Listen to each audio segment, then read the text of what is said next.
This is a 2016 Mercedes Sprinter medium wheelbase, and we've converted it into a camper van over the last year and a bit. We started the project January 2021, and we wanted a way to sleep lengthways in a medium wheelbase van. It effectively works on linear actuators and lifts up and then slides forward. But I'll show you that in a little while. We've got a 3-burner Thetford XXX oven. We've got a isotherm 85-litre fridge. We've got a really large sink with running hot water, where we've got cold water supplied by an 85-litre freshwater tank in the back, and some drinking water that goes through a filter and comes up through this this little submersible pump. In there's the 8-kilogram propane cylinder for the cooker, and for the water heater there's a instantaneous propane water heater built in to this unit, which supplies hot water to this. And then we have some overhead cupboards that we built, and inside here is the Wi-Fi router as well, and those cables go up through the roof onto a omnidirectional 4G antenna that we can deploy when we're in sort of places that don't get the best reception. So we can lift that up and tune it a little bit to try and get signal when we're in black spots. And cabinet lighting to illuminate the worktop area here. IKEA plastic plants. Here we have the 230 volt, 240 volt supply here, and then 12 volt DC cigarette lighters. I saw a good tip from somebody on YouTube in the design of this project to not put USBs, because the USB technology changes every X amount of years. So if you keep the standard 12 volt cigarette lighter adapter, then you can just buy these as they change. I thought that's quite good. Reminds me, this is we'll start with this. There's a Max Fan Dulux fan. You've seen those, they're good. And then these fixtures here, you might not see this from this angle, but there's some panel fixings here, and the concept of this is to suspend a shower curtain from the roof, and then use this shower tray. Yeah, it started off life a lot smaller, but I've recently just cut it out and extended it, and the shower tray is a sort of industrial cooking tray from a kitchen supplier, so repurpose that. Works really well, 40mm deep. It's like maybe 600 by 400 in size, and you can stand in there. You can have a shower in here by connecting the shower head up to the kitchen sink, and then putting the hot water on, and then it's like a bidet valve hose thing, so you can have a bit of a shower there. Really pleased with this worktop that we made. So this is made out of birch ply, but loads and loads of slices of 40mm width birch ply. Pardon me.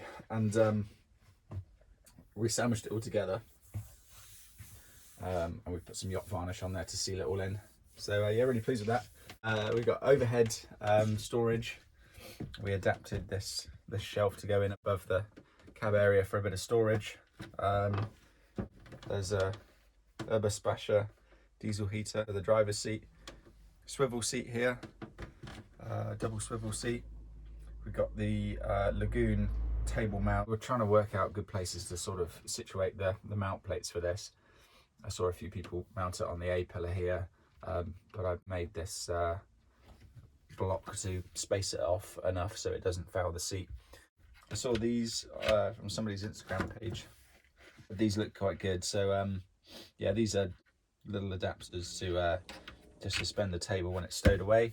We've got an extendable ladder there to get up onto the roof to clean the solar panels and access stuff on the roof, and also we prop it to the bed in the evenings. This is also a dining area here, so what we do, we can fold this out here, and then that allows the both of us to sit there and eat dinner and play cards.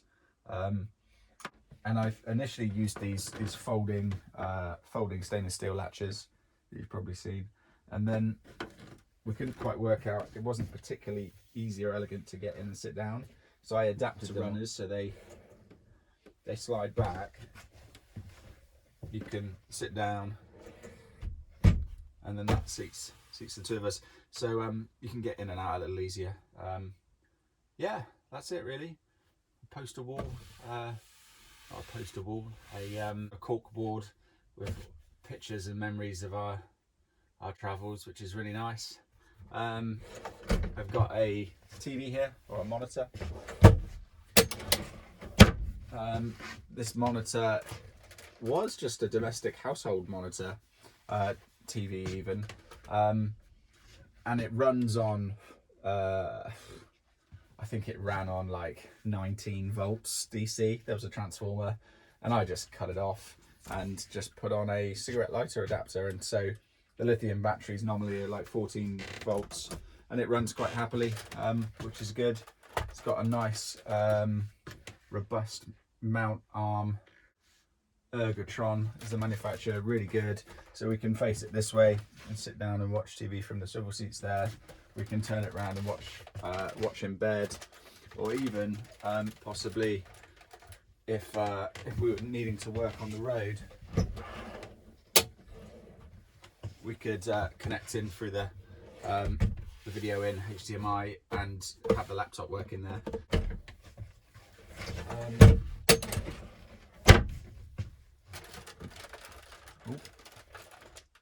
This is the control panel that I made, and I've got water tank level sensors for the fresh water in the back, and an indicator if the grey tank is full. That's the Splasher controller. A few switches, turning the diesel heater on, inverter, water pump.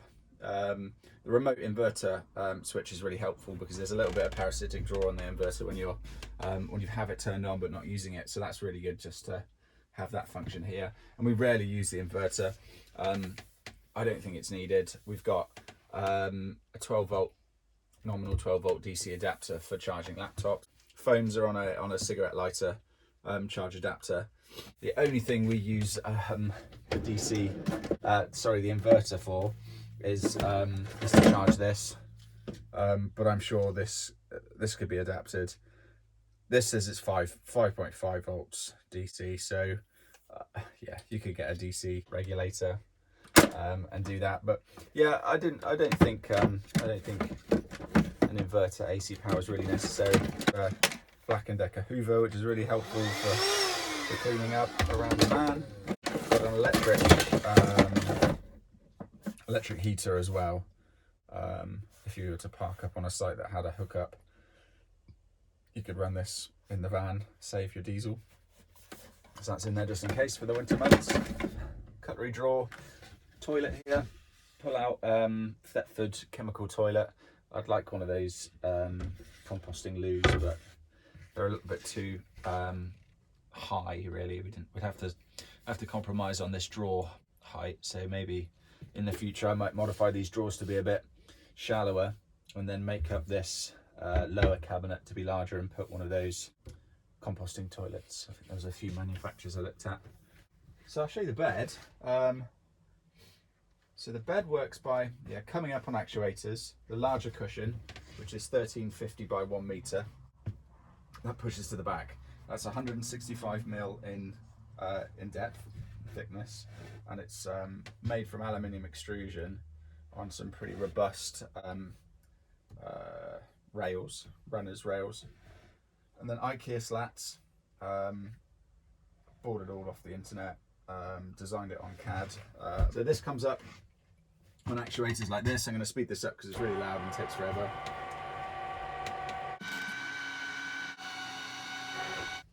That lifts up like that, and then this slides forward, and then the large cushion pushes back, and this slides up to here. Okay. I've done this ever so slightly in the wrong order because I should have taken the 4 cushions that make up the seats out the way and put them to the side here so they can be quickly placed in position. So I'm going to have to take them off like this.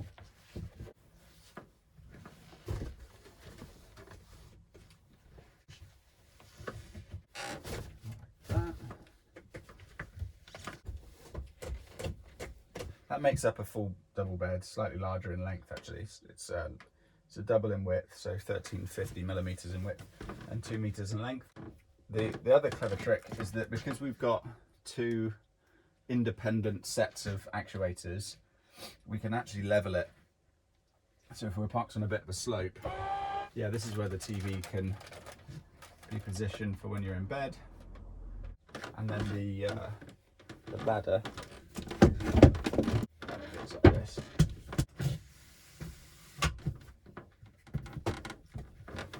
Take these cushions off.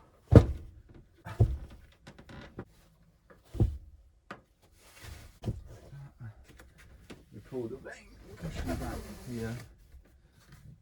Let's see that way. Lift it up. And then slide it back. Lower it down. These cushions go back.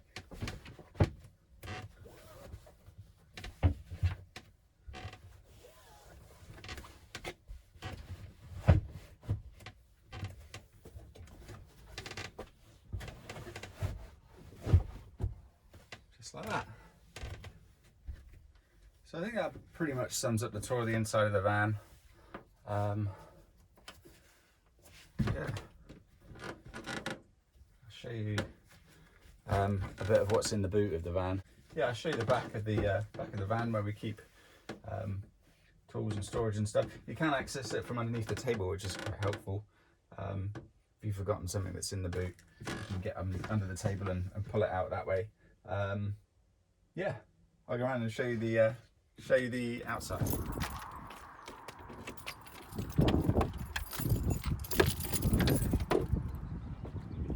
Back here, start by these like window blinds. We put the windows in ourselves, so we can cut the backs of the doors out with a jigsaw, and then we put the windows in. We bought these blinds from a guy on Instagram. Did a really good job. So they're like a vapor barrier reflecting type material on one side, and then like a false leather on the other side. And they drop down, hold themselves up with magnets, which is cool. And here we've got a water tank, 85 litre water tank. This water tank's kind of special. We've incorporated like a toilet cistern valve, so you can connect mains water underneath if you're say parked up at a campsite, and it will fill the water tank, and then it will shut itself off when it reaches a level. And I think that's kind of a nice idea. So if you're parked up on places for long periods of time, you can kind of permanently be connected into the utilities and not have to keep coming in and filling through this point. But we've added that as well, so maybe places you can't find the right hose adapters or whatever. So two ways to fill up, which is good. So yeah, we've got a hose lock connection, a hose pipe on that side, and then a 16 amp electrical connection that side, so you can connect it here. And then that supply services one of the three ways we have to power this van. So we have solar panels on the roof, 520 watts of polycrystalline PV on the roof, coming into a 100 volt 30 amp Victron solar MPPT solar charge controller. We've also got a Victron Blue smart charge, so that's mains charge, so when you're hooked up, you can flick that over to charge as well. An Orion TR Smart DC-DC charger from the alternator. And then there's a big Victron inverter compact as well in there for 230 volt stuff. We've got 200 amp hours of Rely-On lithium iron phosphate batteries. And I've also incorporated a nice way to heat those batteries in the winter. So lithium iron phosphate batteries, the chemistry of those batteries, it's not really a good idea to charge them below 1 or 2 degrees, because you can permanently damage the chemistry of the batteries. So I've got a resistive heating element which draws about 30 watts, and that will use charge from the battery, power from the battery to heat up the batteries, to keep them below 5 degrees, to allow the charge sources to deliver some recharging power to the batteries. So that uses what's called a PID controller. and that basically is like a relay which opens and closes depending on the parameters that you set. So, and that will allow some power to heat up the resistive heating pad, warm the batteries up, and we're good to go. So I'll show you that. That's there. We've got a shunt, so we've got two Victron BMV 712 charge displays, and that's nice. So I have one in the control room and then one at the cab. So when you're driving along, we can also have a look to see what state the battery is before we pull over. Yeah, and then there's a spare propane cylinder in there, and a spare 20-litre water container in there. Oh, we put the reversing camera on the back as well. That was a birthday present from my parents, and I ran those cables all the way through the van, and put this reversing camera there, which is worth its weight in gold, because the cost of one of those is a lot cheaper than taking your van to the body shop when you've reversed it into something. So I say it's probably paid for itself, because I would have undoubtedly crashed it by now if I didn't have that camera. So that was a good buy. So thanks, Mum and Dad.